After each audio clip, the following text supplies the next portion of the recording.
Hello and welcome to today's episode of Monarchism Unfiltered, the shittiest podcast on the internet. This is Bronze. I am. And me, Mkoqsc, with a new and improved mic. Wow. What? Are you going to doubt that it's better now? I mean, instead of improved is always a relative term. It's like Zenu's paradox, always moving towards but never reaching the target.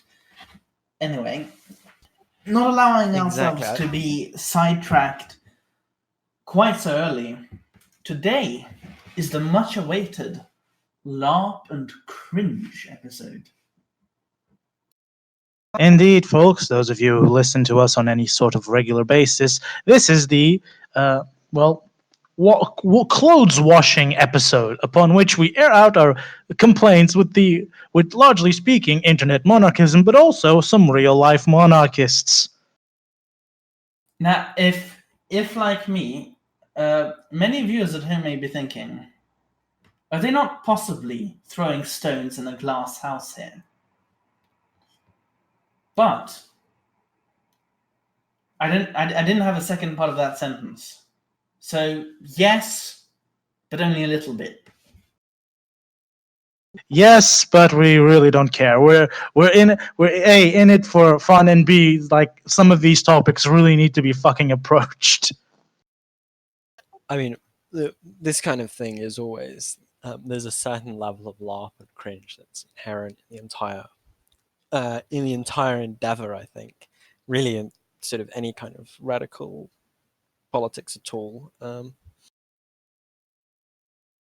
I mean, on one aspect, like the LARP and cringe, and first we need to specify what we're defining as LARP and cringe for the purposes of this, because while we're going to be throwing shade at a bunch of abstract groups, let's at least be technical about it. LARP and cringe in this context means largely people who have ridiculous positions, even within monarchism, who have absolutely stupid justifications for them, and are typically just rampaging idiots of a level quite incomprehensible to the sane human mind. Yeah, so your sort of average, your average Russian monarchist on like anything outside of monarchism, any kind of, I mean, I've seen some really bizarre positions, but I don't know, Mkoqsc, you know more about this than I do in terms of parties. Oh boy. Okay, so let's break this down into two sections then. We have the internet section, which is where we'll essentially just talk about our experiences in meeting up fucking insano people. And the party section, in which we talk about some historical, some much more recent monarchism adventures. And as I am hinted at, Mother Russia has quite a few treats for us. Wow, I mean, that hopefully some of these are going to be spicy, especially in terms of like, I know there's the whole all the sort of places that historically had kingdoms, like Georgia or whoever else. I mean, in Georgia, the it's actually highly likely, and it has sufficient political backing, so it's very much not LARPy and not cringe. But some there are Russian LARPers and cringes among them, but I don't think the whole, in essence, is LARPy and cringy. However, Russian monarchism, the equation becomes inverted, upon which there are some decent people in what can only be described as an endless sea of LARP and cringe. We have from your vague, run-of-the-mill ultra-Nazis who just really like them Romanov aesthetics and really just want an excuse to really hate women and minorities to like levels that, frankly, really makes you think if Russia is a nation of incels as a whole. Of course, in Russia, and you have the big fish in the pond, you see. And this pond is just off the shore of Gambia.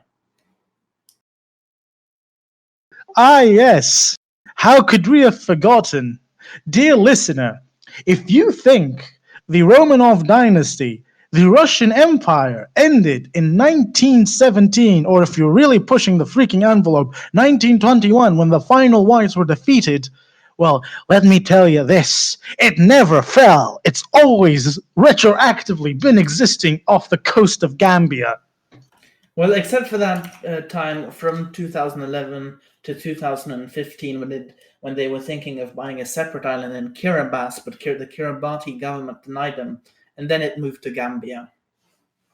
Of course. Mad props for the Kiribatian government for having 2 working brain cells.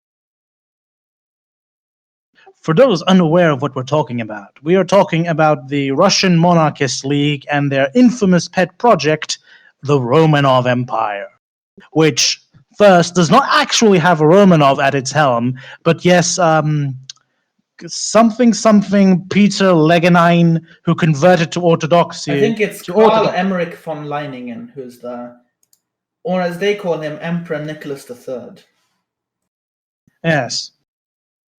While some more decent Russian monarchists might consider that, well, the Romanovs are gone and you need to find a new dynasty, and inviting a foreign noble and having a bunch of requirements they need to fulfill in order to become emperor is rather standard practice in the grand scheme of things. What's not random common starting practices is create a micronation willing to have as its official coinage the Bitcoin, and soon to change to its own type of Bitcoin, and claiming to be the sole legal successor of the Russian Empire. But that's not all they claim to be the sole legal successor of course. Wait. Because... Oh, yeah! Yeah. So Karl Emmerich von Leiningen, through the claim of Ivan IV, also known as Ivan the Terrible, perpetuates his claim through the Byzantine Empire on the Roman Empire. In short, Third Rome has fallen, but Fourth Rome rises, and off the shores of the Gambia. I mean, are they also going to be pan-Slavists? I mean, considering some of the membership, at least early in the 2010s, of the Russian Monarchist League, I consider that a given. So what you're telling me is that these people want a single Romanov, quote unquote, to run Pan-Slavia and like the historical Roman Empire. So pretty much everything but like Germany, Ireland, Germany pre-Rhine or post-Rhine. Sorry. Yes, but also, dear viewer, for in the advent of you not having an actual incredibly solid grasp on international law, what a lot of people don't understand is that modern-day Russia does not actually claim to be a legal successor of the Russian Empire. It only claims to be a legal successor of the Soviet Union, and the Soviet Union famously claimed to not be the legal successor of the Russian Empire, famously using that as a pretext to not pay an absurd amount of foreign debt that the Russian Empire had racked up to the Western powers during World War I. So, me and Bronze and Iam are kind of low-key betting that, well, are they going to pay up? Because those debts are still standing and have not been cancelled. I mean, it's a bit like when Trump threatened, when basically some people started buying up old Chinese debt. And Trump's been threatening the Chinese to try and pay it, and I'm wondering, so will Carl, old Carly boy, be able to cough up the requisite money to be able to pay. Because how much is it in modern current? I'll need to check. I mean, it would be you would have to check on 4 different currencies: Italian lira, French franc, British pound, and US dollar, because the Russian Empire racked debt on all 4 of them for different things. A lot of those don't exist anymore. Well, yeah, but legal successors exist, so debt is debt. You could transfer the debt from being paid from pounds to modern day euros if you wish. It's not that complicated a process. No, I know. It would be fucking wild, no matter the case, but yeah. So it was 50 to 68 million pound, or 568 million pounds to Great Britain, 3.6 million francs, and 147 million dollars to the Japanese, American dollars, I believe that is. And the Moscow and Paris have written off the debt. So I'm not sure if Karl recognizes Moscow's writing off of the debt.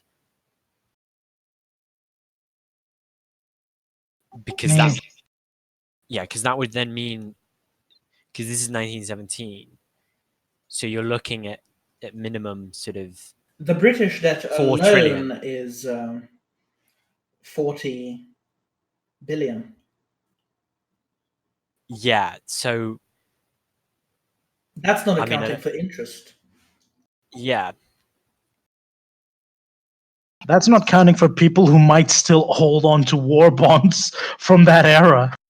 Because the Russian Empire also sold war bonds, which by this point would be in the multi-millions of worth.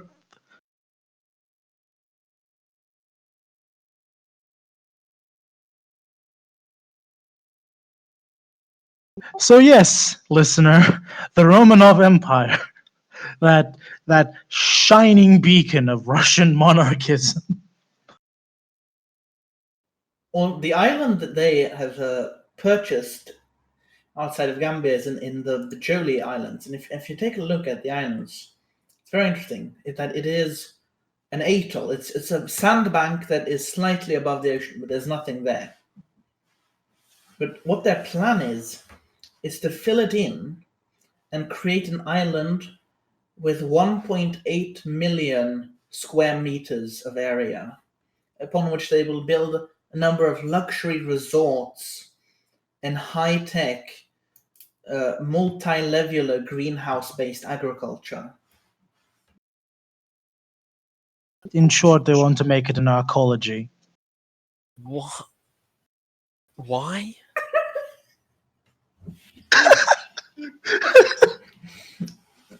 Why is a very good question. I would implore any of our listeners to visit the Romanov Empire website. I'll link it below the episode, because it is a marvel beyond which can be described in words alone. Can you send it to me, Bronze? That sounds awful. More than anything else. Why would you build an arcology off Gambia and turn it into the equivalent of Mar-a-Lago? Oh god, this seems awful. But wait, just let Bronze read to you the actual wording of the justification they use, because that's magical too. I mean, I would implore just to read it, but I want to read a specific section in their mission statement. Hold on, I just need to find it. There it is. Hold on.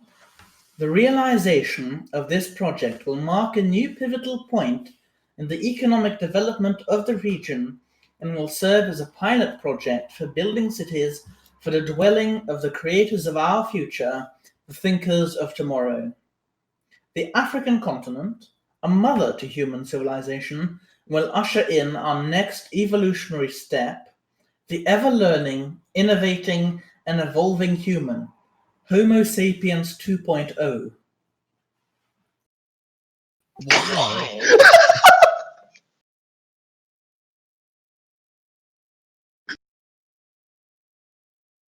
It's just awful.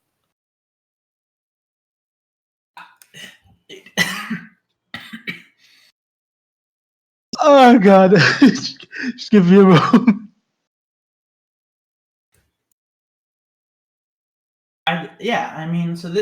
Clearly this is quite laughable. But Humanity 2.0.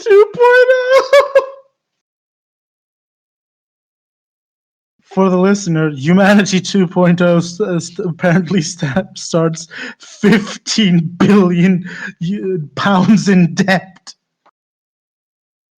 40 billion. Well, more than that. Yeah, more Oh, than glorious. that, but I can't be bothered to do the calculus. Yeah, I mean, they also, if you check the government page, they've given, they've made the leader of the party, Anton Bakov, prince, and so his son is also now a prince.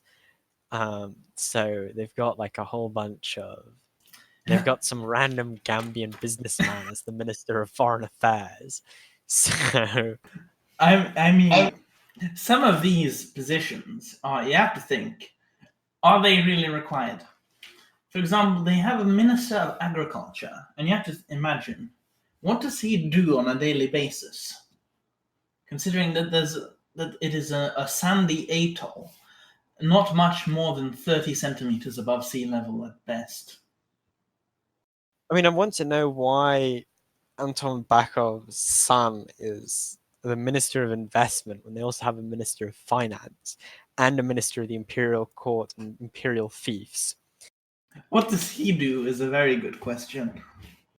Yeah, the well-known fiefs of Atlantis Island. Indeed, how could we forget the royal gardens of sunken Atlantis, right next to Cthulhu's House of Dreams? Also, there's an excerpt I'd like to read. It's from the Wikipedia page about it. It's not more than a sentence long.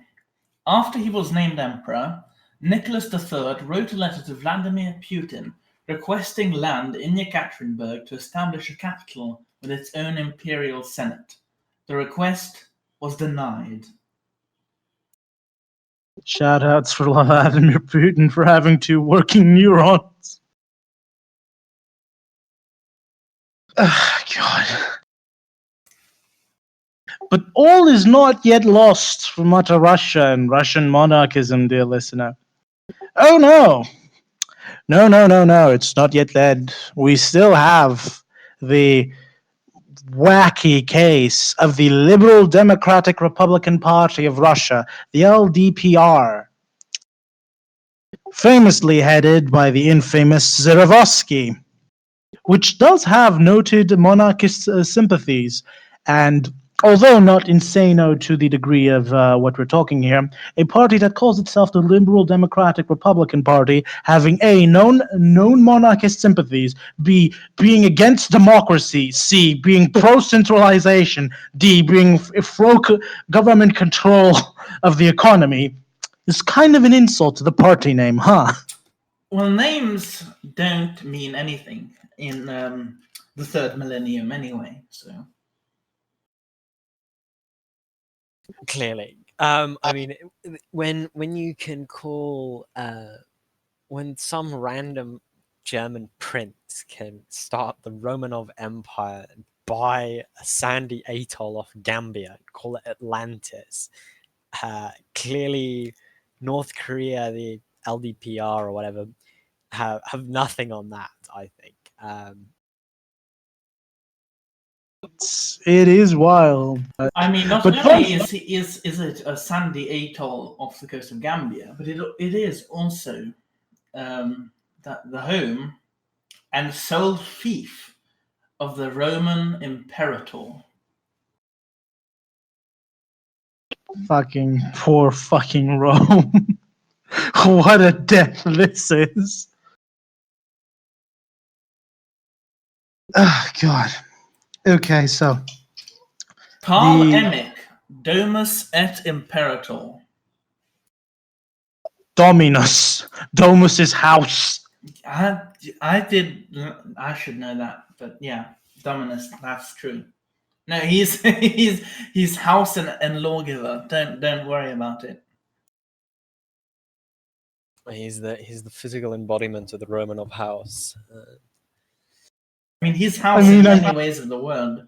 You could argue that his very person constitutes the Senate of the Roman of Empire, and is therefore their House of Parliament. So he is the Senate. He is the Senate, and therefore he is the House. I mean, who are we to judge? Humanity 2.0 might just have house genes interwoven in its base genetic code. Currently, you couldn't fit a house on the island, but that's neither here nor there. Hence why you shrink it and make it part of your genetic code. That's fair. Have you heard this? Okay, so I want to read to you from the Memorandum of Friendship and Cooperation between the Republic of Gambia, and Romanov Empire.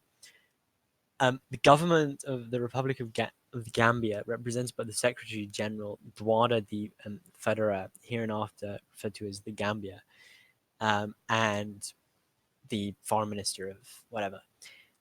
So it explains the reason for why, and then it says, Preamble 1.15, the Gambia recognizes Romanov Empire with the state capital in St. Nicholas.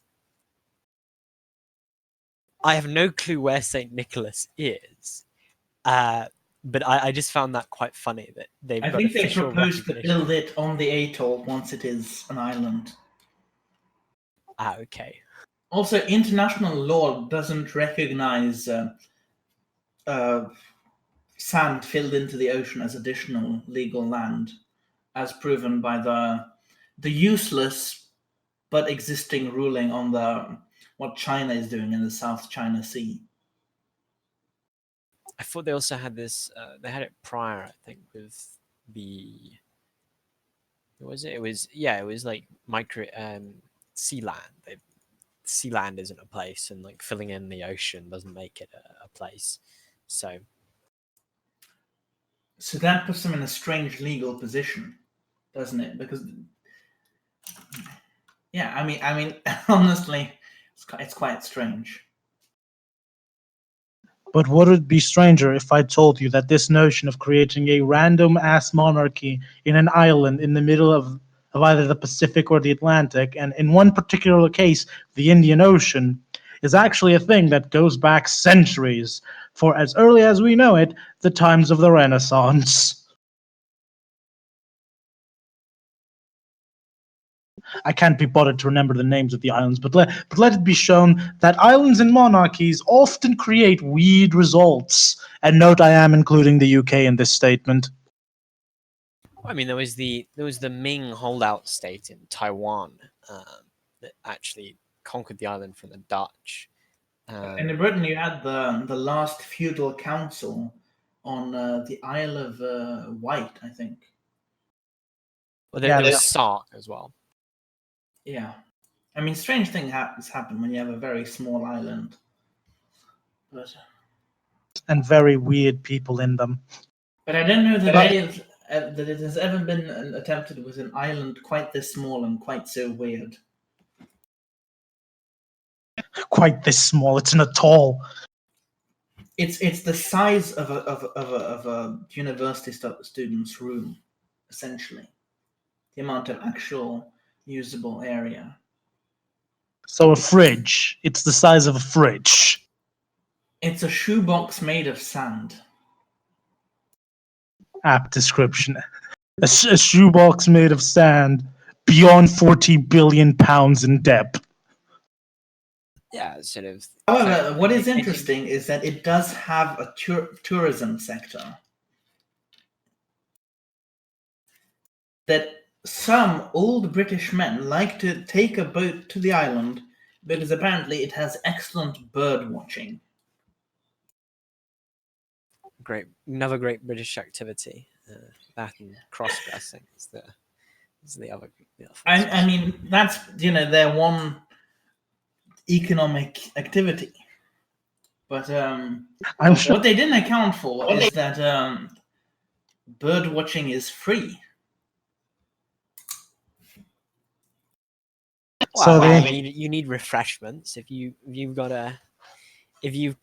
a bench and a vending machine, then that's a functioning economy. Yeah, just charge 5 billion euros. I mean, for every Coca-Cola. There is a rowboat service out from Gambia town to get to the island, but I think that goes on the Gambian economy, not the economy of the island.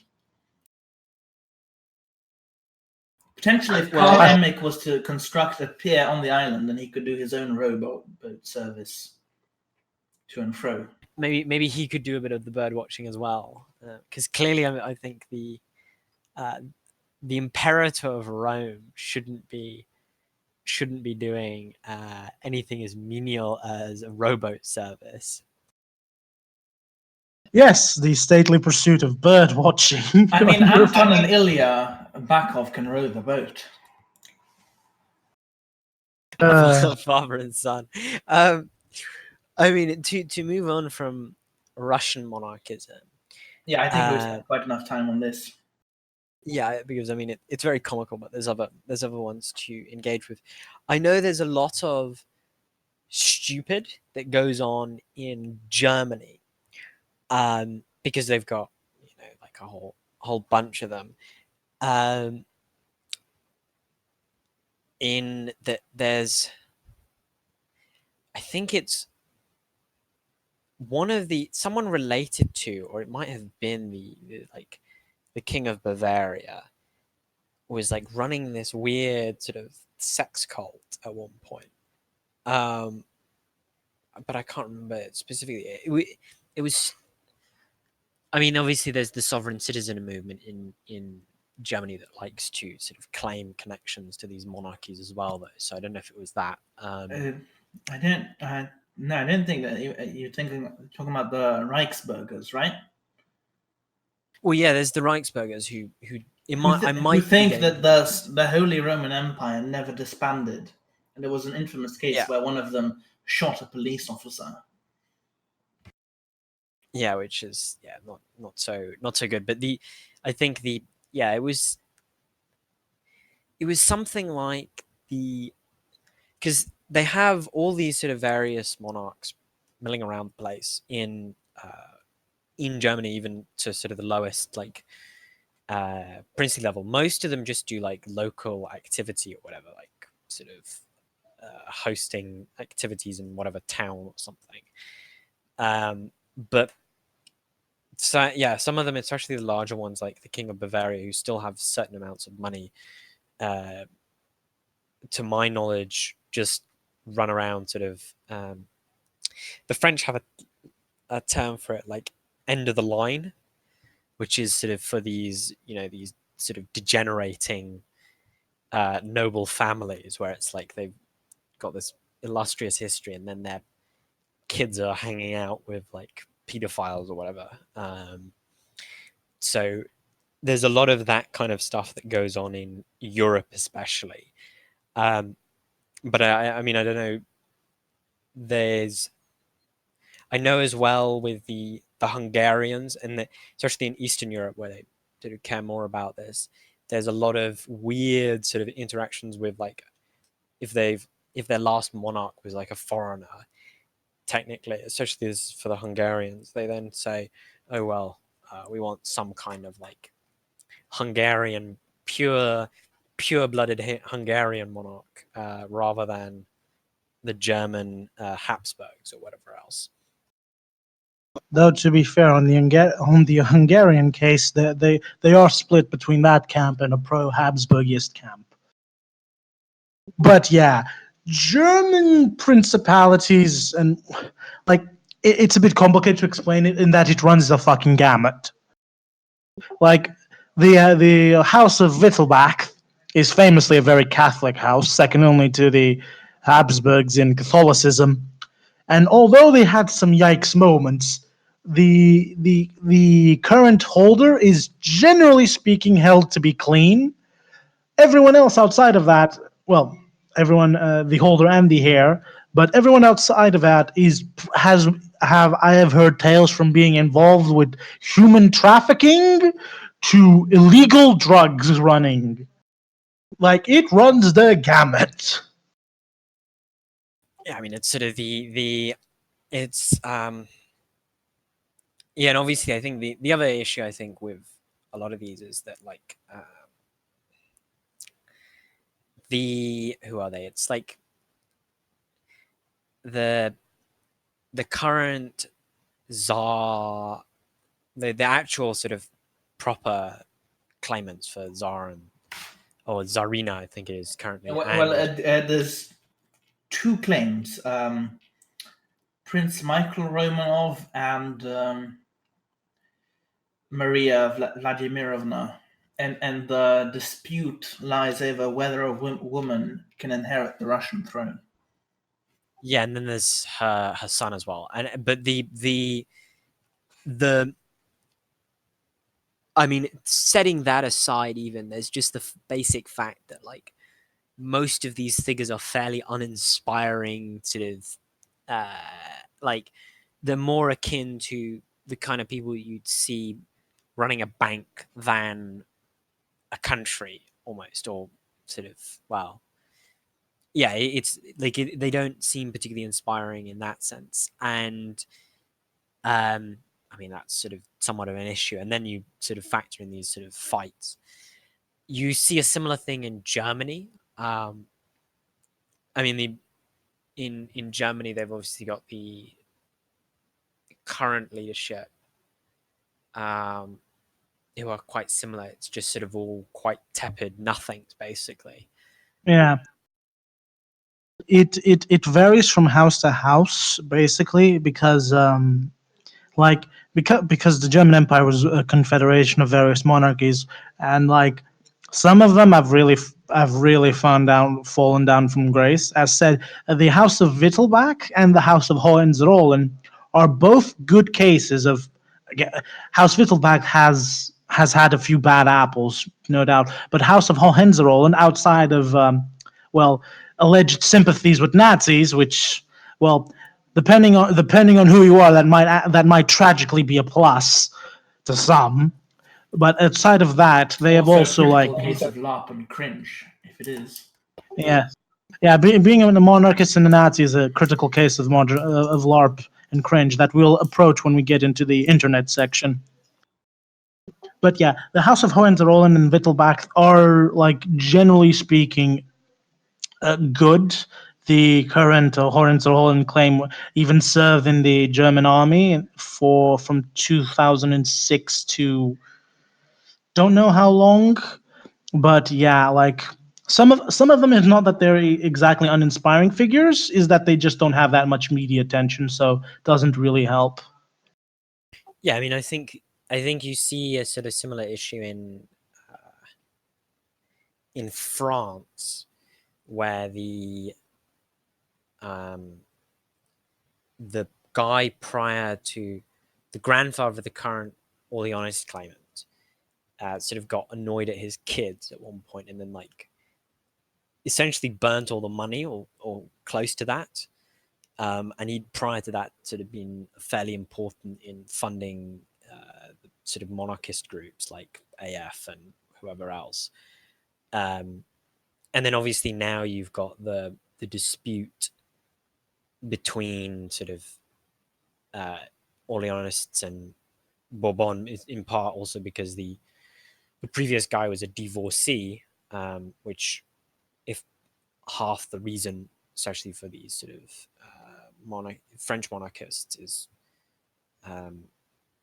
is to be thrown an altar in all this. You can't really have a divorcee be your monarch. And then obviously there's also the fact that the current guy has like some weird congenital disease, so that sort of is a thing that people dislike. And then also the Bourbon claimant is descended of Franco, which, I mean, that's a big plus for a lot of people. But a big negative to some other. And to add, he also happens to have Spanish nationality. Hence, he's a foreign prince. Yeah, basically the current Bourbonists have been called the Blanks of Spain for a reason. Yeah, it's the because I can't remember what the term is, but yeah, you do sort of get things like that. Especially, I mean, the all things considered, most of those kinds of groups are actually, especially the French, as far as I can tell, are fine. It's more when you get into like Lys Noir, who are like real insane people. Lys Noir being sort of the monarcho-primitivists.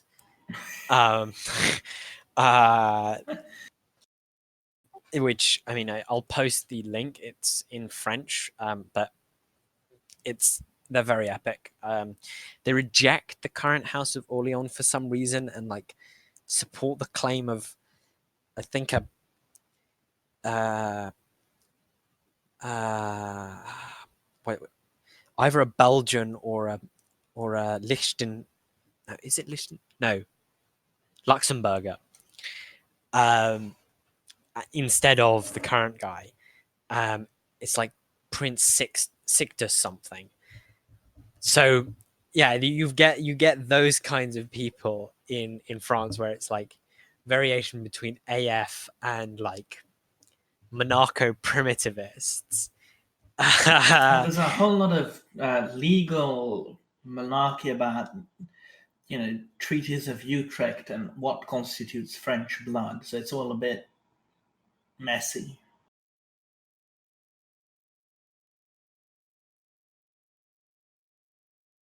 And since we're now on to Europe, let's not forget the very wild case of Italy, where, oh boy, is it a comedy of tragedies for our average Italian monarchist listener. I mean, parts of some claimants only function as adverts for Netflix shows about the British monarchy. Have you? I mean, obviously, the first example is when the Prince of Savoy got into a fist fight with the head of the two Sicilies, I believe. Or no, it was with the Savoy's Austers, I believe. Oh yeah. It was between two rival Savoy claimants. That was what it was.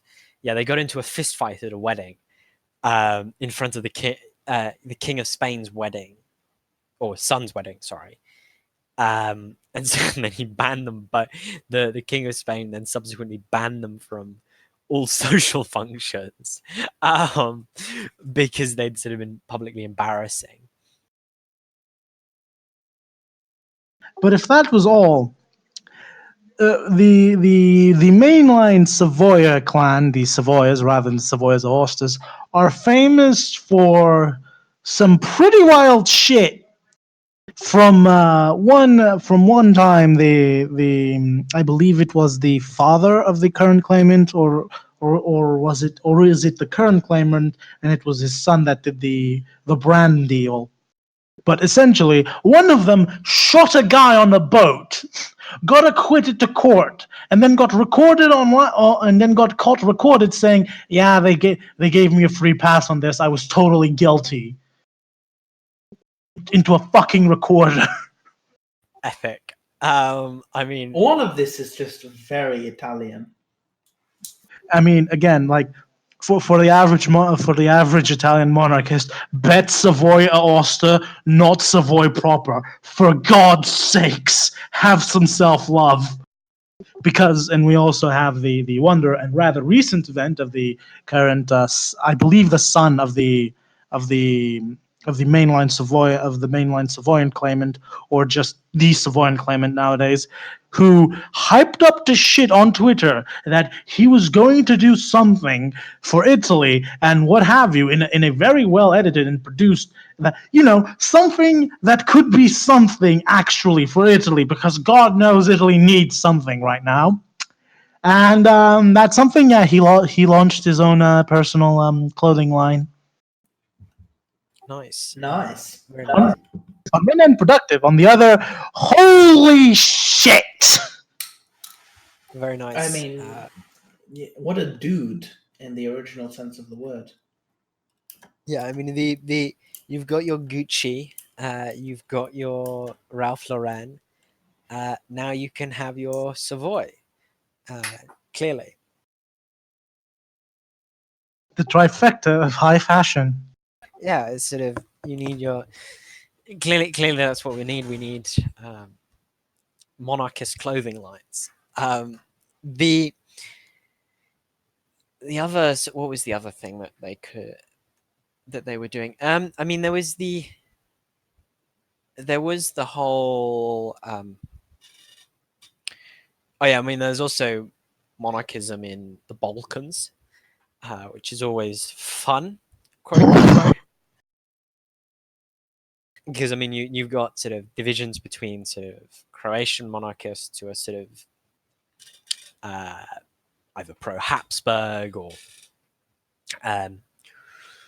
various other positions that you can be in Croatia. I mean, I have had the surreal, I thought I was high on meth experience of talking to, and I quote, a Croatian Tomislaver, a person who defends Tomislav IV of the Free State of Croatia from World War II. I mean, that's just it's just a whole big brain. situation. Sort of that's the expanding mind gif. Sort of, but it's the obvious thing there is that sort of you run into Chetnik support to the degree to which the Chetniks were bad or not. I mean, that's a debate in itself, but like Serbian monarchism and all these different groups. I mean, clearly the only monarchism that we should be supporting in the Balkans is Albania. Prince Lanka, here we go. Yeah, this is sort of the House of Zogu. I mean, the Bulgarians are pretty. I mean, the Bulgarians are actually, all things considered, pretty good as well. I mean, they're pretty together. Yeah, I mean, they're sort of actually somewhat competent compared to, say, I don't know, I think especially the Greeks. I mean,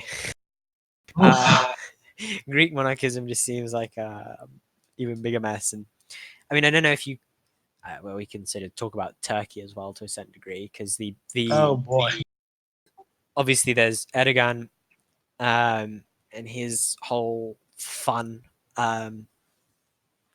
neo-Ottomanism, but like there is sort of I mean, the monarchism, as far as I can tell, isn't too popular in Turkey, just because of the sort of the Ottomans themselves were kind of like they weren't sort of Turkish nationalists in the same way that, say, Ataturk is, or even I mean, even Erdogan is actually, all things considered, he's not actually that virulently Turkish nationalist. He's more sort of pro-Islam than anything else. Yeah, neo-Ottomanism, especially has defined in foreign policy terms, refers to a a rearward turn of Turkey, which historically had been turning towards Europe, turning back to the Middle East, and with having Islamic a reconciliation with Islam in Turkey, a country that was, until Erdogan, famous for being anti-Islamic. Yeah, I mean, it's sort of. I mean, the point of the attempted coup was because of his pro-Islam stuff. But yeah, I mean, my interactions with any kind of Turkish monarchism has been just complete, like, incoherent mess of different. It can be anything. Anything goes. Yeah, and that's really the sense I get in a lot of the Middle East, because you get sort of. Yeah, I mean, from what I can tell, you've got sort of the established monarchies, like the Hashemites, whoever. There's some in Cyrenaica in Libya. Cyrenaica in Libya, who want to re-establish their monarchy, which seems like a plausible solution to their current issues, and they seem to be. I mean, to be fair, they are the last info we got, which by this point is nigh on 10 years out of date. They were dominant in what amounts to the Cyrenaica Council. So, yeah, I mean, it's sort of. I mean, Gaddafi was quite monarchical near the end, especially. What we're wanting to have is kids in charge. I think, yeah, it's sort of, there is a interesting element to a lot of those kinds of monarchies. To my knowledge, outside of that, if there is any monarchist movements, especially in Africa, that we could really call monarchist, most of the time they're kind of ethnic separatism. So yeah, like monarchist movements in Zambia or South Africa, or I think there's some in West Africa who are sort of these kinds of various, because there's the overlap with nationalism at the end of the day. yeah. It seems really that this kind of, but when we talk about Larp and Cringe, I think the kind of phenomenon we are describing at the end of the day, I think really is a kind of first world, sort of West first world thing. Yeah, definitely. I don't know if that's probably just because people have too much time on their hands. To be fair, yeah. And also, but on the topic of people having too much time on their free hands, God, I butchered that. Let's not. I was saving the best of because we're now, listener, we're transitioning into the tail end of the internet section part. There is one last group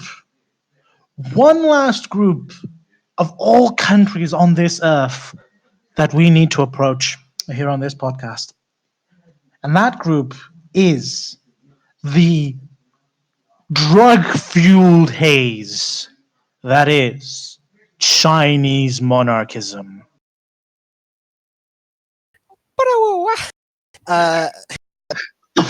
I mean, I love.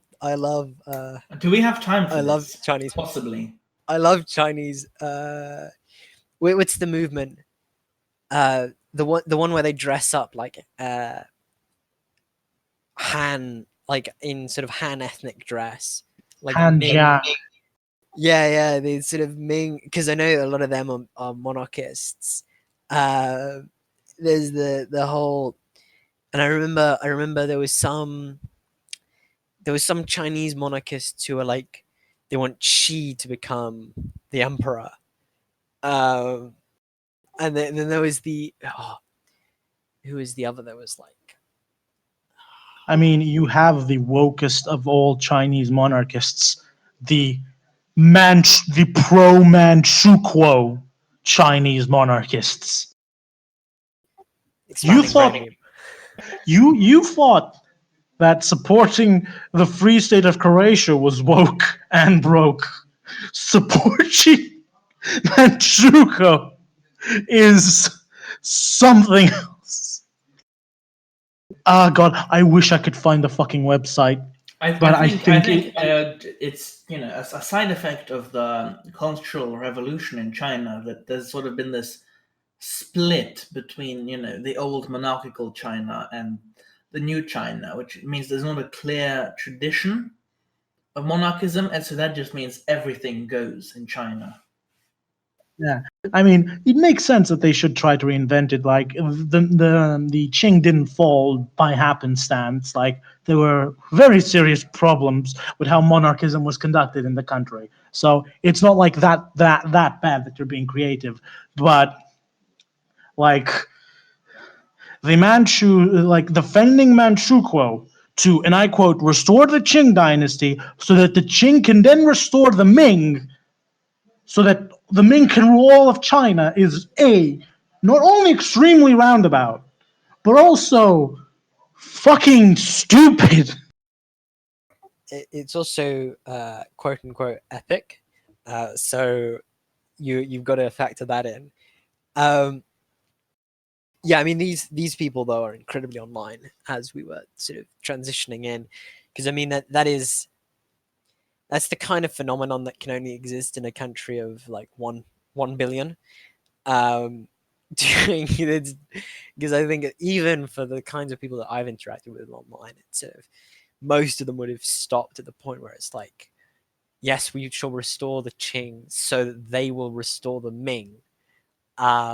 You would have been like, well, hold up there. How's that going to work? But yeah, I think also for the reader, restoring, if you meet a Chinese monarchist, for the love of God, before you ask if they support the Qing, ask if they're from the north or from the south first. Because, the Qing were Manchus, and generally speaking, the more south you are in China, especially if you're immediately outside of Hong Kong, the more they blame the Qing for the century of humiliation rather than the Western powers and put the blame on them, and therefore violently hate the Qing, the more north, and this also largely due to Manchu cultural reasons and Manchu cultural revivalism that's been low key happening in the Chinese in the generally defined Chinese northern provinces, because I can't actually call it Manchuria because that's a war crime now. They're more sympathetic to them. So When yeah, have we ever been above war crimes on this channel, on this podcast? I mean, we have been in favor of multi-level retroactive depth evasion, but yeah, it's sort of multi-level marketing, but with states. pretty much. Yeah, sell debt to your downline. Buy debt the from pyramid your downline. state. Yeah, sort of the pyramid state. Yeah, I mean, I think in terms of if we wanted to talk about internet monarchism, sort of to a certain degree. I don't know how long bronze you have left, but We have a bit. Okay, that's good then, because I mean the clearest thing that I see in terms of issue with monarchists is in terms of the sort of people that I've interacted with. I mean, there's always been the clear case of people who defend absolute monarchy and want to say the N-word. Which I always find very epic, because it's like you want to defend absolute monarchy wherein the monarch sort of educates the population to be better. It's like the father of the nation. You also want to be able to like have free speech under this monarchy, as if that's not like the clearest contradiction in human history. And not free speech in the sense that there's no political consequence for speaking out, but there's no consequence for speaking out, so you can just say anything you want ever, always. The internet version of freedom of speech. And and in case you're wondering, dear listener, the first bit of anti-hate speech legislation known to human history comes from the exalted halls of the Austro-Hungarian Empire, with a particular law that states, Article 302, which states that it is illegal to incite national or racial hatred. So yeah. I mean, to be fair, that probably didn't apply too much to the Jews, though, in Hungary, Austria. Yeah, in Hungary. Well, I mean, in either really, like especially in Czechia, it was big, sort of. Because the Czechs used to associate speaking German with being Jewish, which was the case, but. Well, there's also another fact. People, dear listener, when people say that Austro-Hungary was a feudal leftover that was intensely complicated and mean that as an insult, they're wrong. They should see that as a compliment because it worked relatively well for a comparatively long amount of time with all the problems. That said, it was still a fucking mess in terms of what the fuck was going on in there. But at least it was a mess that tried to be better. Deeply troubled, but in some senses quite functional. And genuinely blessed. The art is blessed. Nah, I mean, it only collapsed because of like fighting a multi-front war. So like that's pretty successful. And even then, it collapsed in the most artificial way possible. I mean, like, yeah. If you ever, dear monarchist reader, and if you do, listener, if you happen to be Austrian and you meet a motherfucker from the Austrian Social Democratic Party, commit hate crimes upon him for us here, please.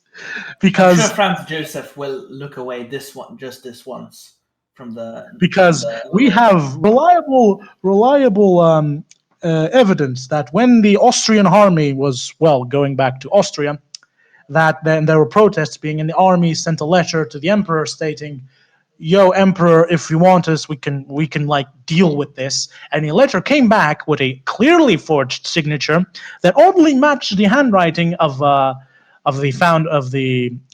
basically one of the founding members of the the Austrian Social Democratic Party, who has a bust in the current Austrian Parliament, might I add. Basically, he forged the thing so that he could basically self-coup the Austrian Republic into existence. That he was also a massive cuck who wanted Austria to get annexed by Germany just adds on to the pile. What a stain on humanity he was. Yeah. I mean, very, very, very amazing. I mean, so it's that sort of little detour.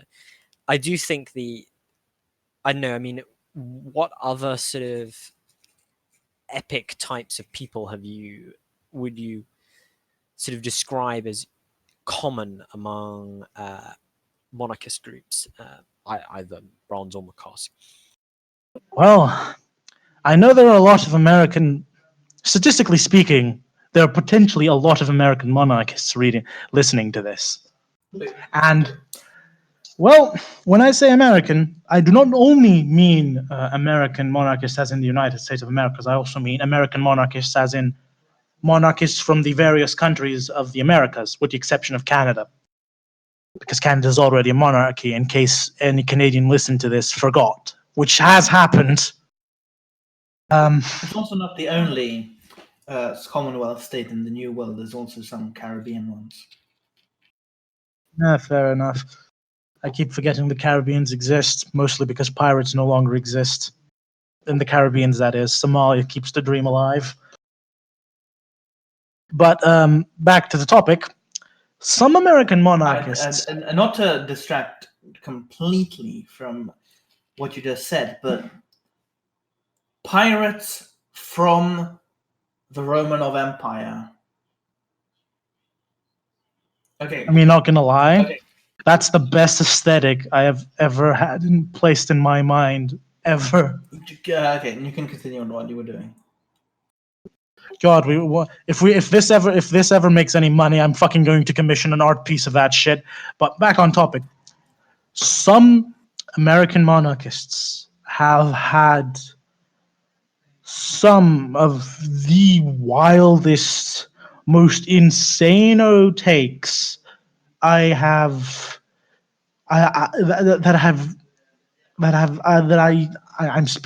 can't even put it into words, because when what I can only assume is a fully evolved human being comes to you and says, and I quote, I want to defend the splitting of the United States of America along racial and ethnic lines. I want to create a pure white ethno-state in the South, upon which a king, a pure American king, is will be placed on overlordship, whose main mission will be to guard the racial stock of the nation. Yeah, but is he Ulster Scot or Irish? Ulster Scot. Epic. I mean, at least he's then a pure hillbilly. So yeah, I mean, sort of that sounds perfectly reasonable as a use of monarchism, to just make it like completely not intended for like any kind of unification of disparate peoples. But yeah, I mean, I think you get that sort of thing. I mean, I've seen sort of libertarian Brazilian monarchists who are pretty epic.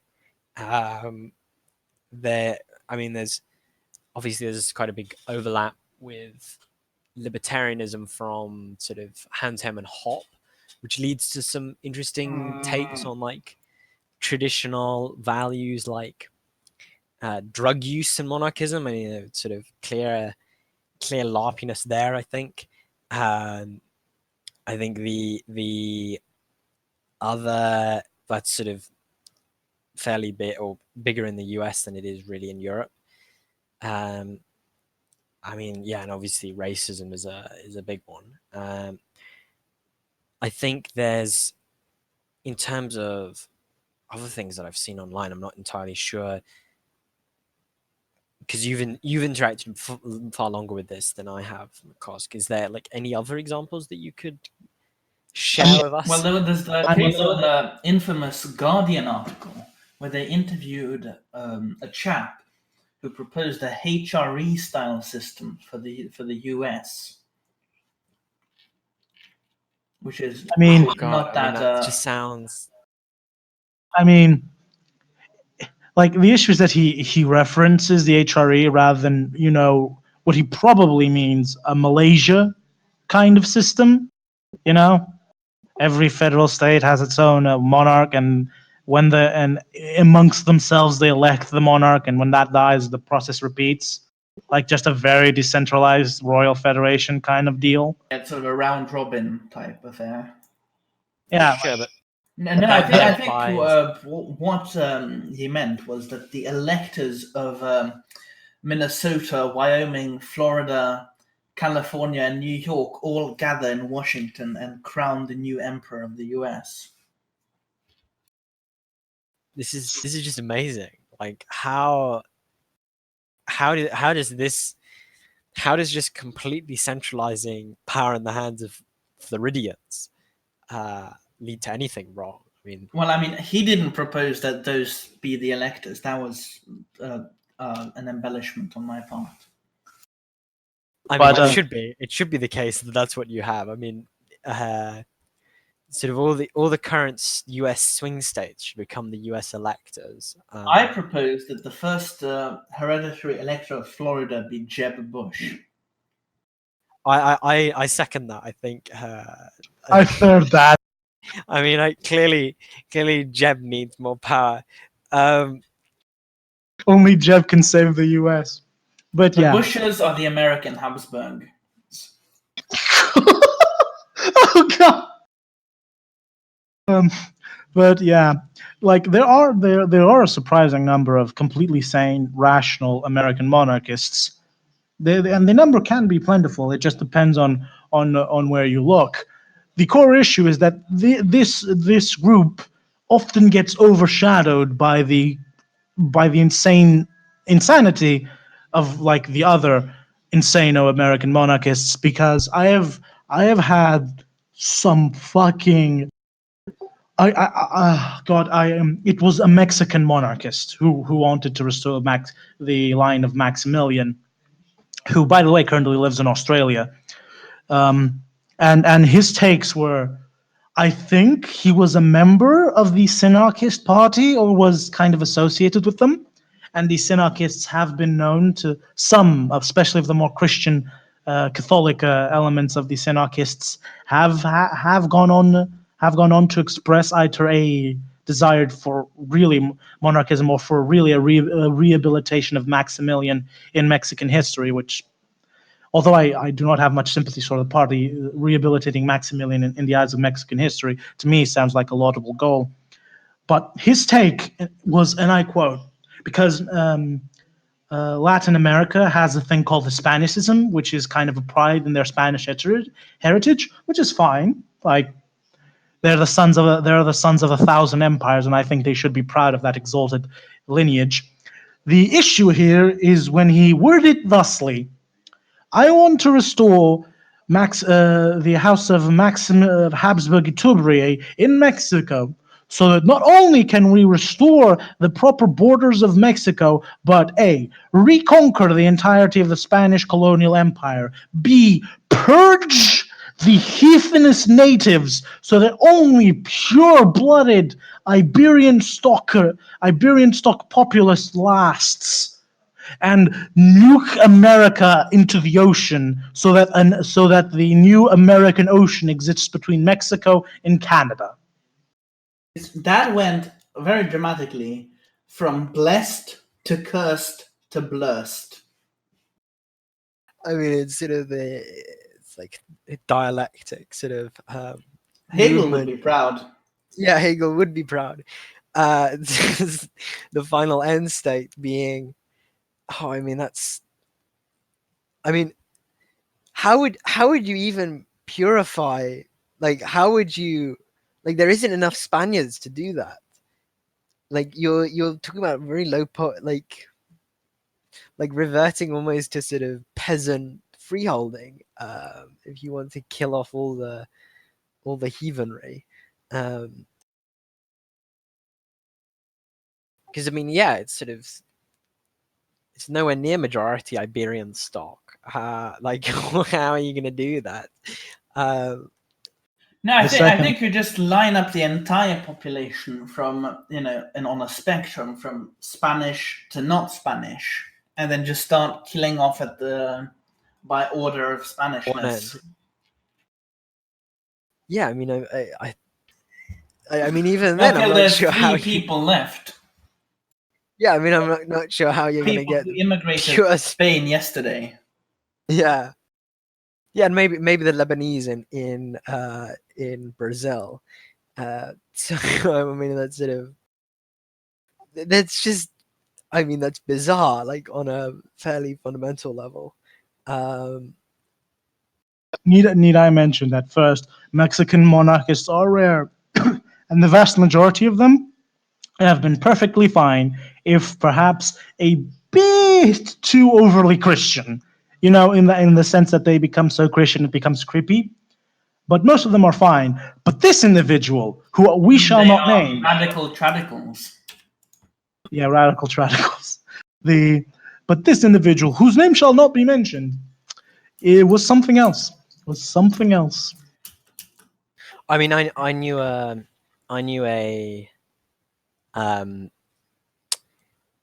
French Catalonian monarchist who was pro-Franco and wanted a sort of French-Spanish union, sort of with like Franco-style policies, and he was also like a positive Christian, i.e. sort of race realist, denied that Jesus was a Jew, so on and so forth. Note, positive Christianity is the technical term for race realist Christians, because it was the type of Christianity Adolf Hitler created. It is not actually a judgment of value. Doesn't mean happy. Yeah, it doesn't mean happy Christian. Nothing positive about it, really. Yeah, I mean, that's sort of shitty metaphysics, a lot of them. Yeah, clearly. I mean, yeah, so in terms of wrapping it up, I mean, the common thread among all the Larpers and Cringers is that they haven't sort of constructed their views from an analysis of the world as it exists. To borrow a catchphrase from myself, they haven't developed their analysis. They've just sort of taken the idea of a monarch and slapped it onto whatever improvised, half-baked ideas they already had. And then it ends up in this sort of, typically ideas, especially in the Americans, underlaced with extreme racism and persecutory tendencies. Clearly, I mean, it's sort of, especially all the kinds of, we want like separation or whatever. South will rise again under I don't know, Windsor or something. I mean, funny that you mentioned this, and this is a running gag with me because I have this vivid memory of reading in an historical document about a group of Southerners during the American Civil War. They even had their own newspaper, which I think was called the Imperialists, and they were called the and like a generic name to mention of these Southerners was and they were called the Imperialists, was that they actually wanted a monarchy in the South. But get this, they wanted a monarchy in the South because, and I quote, they saw the culture creating potential of monarchism and wanted a monarchy for the South so that the South could create and develop its own unique and separate culture. See, that is exactly the type of thing a Larp and Cringer would say. I mean, yeah, it's sort of it's a perfect synthesis of everything that goes into it. I would agree. I think really the common thread is, as you say, it's this kind of you take whatever vague opinions you have, you mix them all together, you blend them, and then you sort of purify with some kind of virulent nationalism of any sort, really. And you end up with just like, I don't know, ethno-nationalist pan-Slavism or like ethno-nationalist whatever. And it just becomes very, very cringe. Is there really a clear solution apart from read more books? All of us leaving. Yeah, or the internet could get turned off tomorrow, and I think that would help. It would help so much on so many levels. But if this episode has to have a send off, chauvinistic nationalism is the clearest path to cringe there is. Yes, very, very much so. And I think we can leave on that note. That's a good note to leave on. And yeah, as always, this has been if Monarchism. you have any questions on anything we've said, then do send us a message on the email in the description. This has been Monarchism Unfiltered. I've been Mkoqsc. I've been Bronze. I've been Iam.